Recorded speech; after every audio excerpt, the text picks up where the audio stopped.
தேவைகளை கருத்தில் கொண்டு புதிய வழித்தடங்கள் மற்றும் வழித்தட நீடிப்புகள் தொடர்ந்து உருவாக்கப்பட்டு வருகின்றன. அந்த வகையில் தலக்கரை மற்றும் பாச்சாடு பகுதிக்கு இதுவரை மலைப்பகுதியில் கொட்டக்குடி கொழுகுமலை பகுதிகளில் பல கிராமங்களில் உள்ளன. அப்பகுதியில் 56 ஆண்டு காலமாக பேருந்து வசதி இல்லை.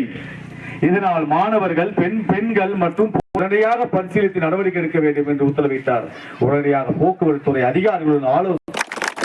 இதுதான் நமது முதல்வரின் நிர்வாகம். மக்கள் எல்லா இடத்திலும் சேர்ந்து என்னென்ன பிரச்சனை உங்களுக்கு பார்த்துவிட்டு அதை அதிகபட்சமாக 2 வார காலங்களில் சின்ன சின்ன குறைகளை இருந்தால் உடனே தீர்த்து கொடுத்துருவாரு. கொஞ்சம் பெருசாக இருந்தால் 2 வார காலம் தீர்த்து வைக்கிறேன்னு சொல்லியிருக்காரு. அதே மாதிரி ரோடு கேட்டிருக்கீங்க, கொஞ்சம் பொறுமையா இருங்க. ஒவ்வொன்றாக செய்து கொடுத்துருக்கோம். முதல்ல இப்ப இங்க வந்திருக்கோம். இது வரைக்கும் வேற யாரும் இங்க வந்தாங்களே, அந்த மாதிரி வந்த மாதிரி எதுவுமே தெரியல.